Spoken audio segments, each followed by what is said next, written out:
Hello friends, welcome back to my channel. কেমন আছো সবাই? আশা করি ভালো আছো। গুড মর্নিং সবাইকে, গুড মর্নিং জানিয়ে আজকের ব্লগটা শুরু করছি। আর আজকে হচ্ছে বিশুব্রত। তো আমরা কিভাবে বিশুব্রত করে থাকি সেটাই তোমাদেরকে দেখাবো আজকে। এই তো আজকে তো অনেক কাজ, সকাল সকাল উঠে পড়েছি সবাই। আর দিদি উঠান ঝাড় দিচ্ছে আর আমি ঘর ঝাড় দিচ্ছি। আজ যেহেতু আমরা নিরামিষ খাবো তাই সব কিছু ধুয়ে মুছে পরিষ্কার করে নিতে হবে। দেখছো কত থালা বাসন জমে গেছে কলের পারে।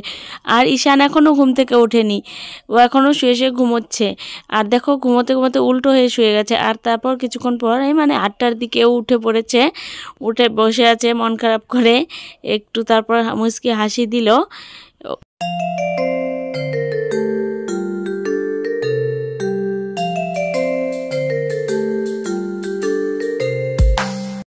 তারপর ঠাকুর প্রণাম করে যেই দেখেছে ওর দিদি পড়তে বসেছে আর ওর দিদির কাছে এসে দুষ্টুমি শুরু করে দিয়েছে। দেখো কি করছে, দেখো ও বই পড়বে, ও বারবার ওর বইয়ের দিকে নজর, বইটা নিয়েই টান মেরে ছিঁড়ে ফেলবে, সেই ধান্দাতেই আছে ও। তারপর ওর ফর্মুলা মিল্কটা খাইয়ে দিচ্ছি ওকে। এই তো ধরে ধরে খাবে এখন একাই।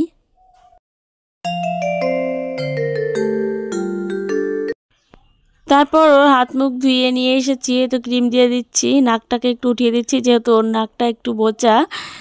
আর তারপর বডিতে অয়েল ম্যাসাজ করে দিচ্ছি, দেখতেই পাচ্ছ।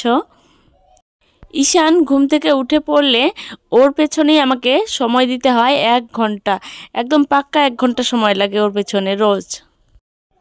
তারপর ঈশানকে বাইরে ছেড়ে দিয়ে আমি ঘরটা মুছে নিচ্ছি।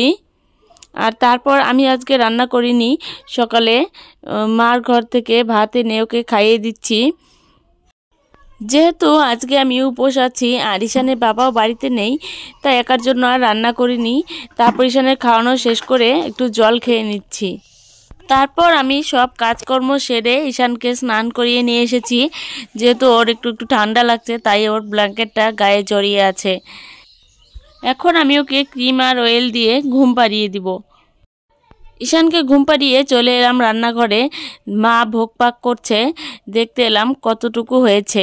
দেখে তারপর আমি যাব স্নান করতে। এই দেখো এখানে প্রায় হয়ে এসেছে, 5 রকমের পদ রান্না করতে হয়। এই দেখো কি কি রান্না হয়েছে, হয়ে এসেছে প্রায় 4টা হলেই হয়ে যায়।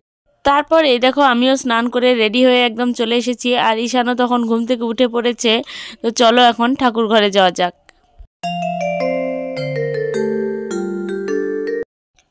এদিকে দিদি সব কিছু রেডি করে ফেলেছে পুজোর। আর এই তো রোজ যেভাবে পুজো দেওয়া হয় ঠাকুর ঘরে সেভাবে সবাইকে পুজো দেওয়া হচ্ছে। তারপরে তো ভোগের প্রসাদ নিয়ে আসা হয়েছে, নিয়ে এসেছি, এখন ভোগটা দেওয়া হবে। তো ফ্রেন্ডস, এই দেখো তোমরা আমরা কিভাবে বিশুব্রত করে থাকি। তো দেখতেই তো পেলে সব কিছু 5 রকমের পদ পাক করা হয়েছে। অন্ন, তারপর সব রকমের সবজি দিয়ে একটি ঘ্যাট, ডাল, ভেন্ডি, আলু, শাক, বেগুন, এনে 5 রকমের টোটাল 5টি ভাজা, পায়েস, পুরি, এগুলো হয়েছে। আর এগুলো আয়োজন করা হয়েছে। তো এখন এগুলো সব কিছু ঠাকুরকে দেওয়া হবে, দিয়ে পুজো করা হবে। এটাই হলো আমাদের বিশুব্রতর নিয়ম। সব কিছু ঠাকুরের সামনে নিবেদন করে তারপর ফুল, দূর্বা, বেলপাতা এগুলো দিয়ে ঠাকুরকে পুজো দেওয়া হবে।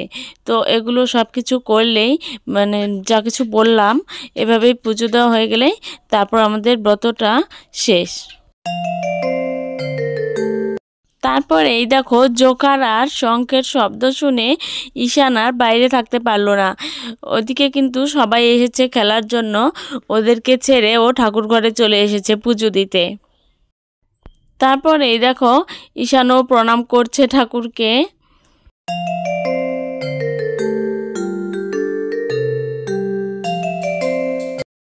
তারপর এই দেখো ঈশান নিজের হাতে ঠাকুরকে ফুল দিচ্ছে।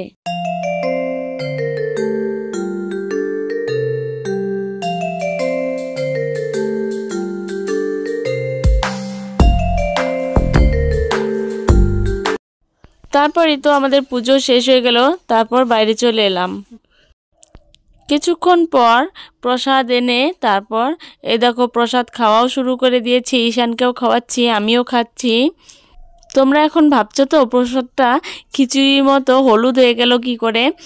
আসলে এই প্রসাদটাকে সব একসাথে মেখে তারপর খেতে হয়, তাই এরকম কালার হয়েছে। তো ঈশানের খাবারও রেডি, ঈশানকে খাওয়াবো এখন। তারপর এই দেখো খেয়ে দিয়ে ঈশান খেলতে বসে গেছে ওর দিদির সাথে। ওর জামা কাপড় খেলনা সব কিছু দিয়ে খেলা শুরু করে দিয়েছে। দেখো দেখো ঈশান খেলতে খেলতে কীরকম দুষ্টুমি করে দেখো। মনা সব কিছু গুছিয়ে রাখবে এক জায়গায় আর ও সব ছুঁড়ে ফেলে দেবে। দেখো মনা সব গুছিয়ে এক জায়গায় আনবে আর ও বারবার সব ফেলে দেবে। এভাবেই ও খেলে। ওর একটি অভ্যাস কি, ও খেলনা দিয়ে কখনোই খেলে না, খেলনা সামনে দিলে সব ছুঁড়ে ফেলে দেবে। আর যেগুলো কাজের জিনিস আমার সেগুলো দিয়ে খেলতেও ভীষণ পছন্দ করে, সেগুলো দিয়েই ও বেশিরভাগ টাইম খেলে। আর খেলনা বেকার আনা হয় ওর জন্য, কিন্তু কোথাও গিয়ে খেলনা দেখলে আবার মনটাও মানে না, ওর জন্য আনতে ইচ্ছে করে, তাই আবার নিয়েও আসি।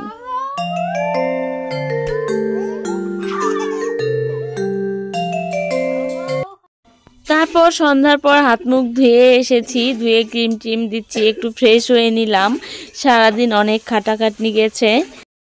তারপর এই তো ঈশানের খাবারের সময় হয়ে গেছে, ঈশানের খাবারও রেডি হয়ে গেছে, এখন খাওয়াবো ঈশানকে। আর এই দেখো ঈশান কি করছে, ওর জেম্মার সাথে দুষ্টুমি করছে, ওর দাদাও চলে এসেছে। আর আমি ওদিকে ঈশানের খাবারটা ঠান্ডা করছি। ঠান্ডা হয়ে গেছে, এখন খাওয়াবো ঈশানকে, ঈশানের জায়গা রেডি, এই তো খাওয়াচ্ছি। আর আজকের ভিডিওটা আমি এখানেই শেষ করছি। তো প্লিজ ফ্রেন্ডস, ভালো লাগলে like comment share and subscribe করে দিও। ভিডিওটি দেখার জন্য অনেক অনেক ধন্যবাদ।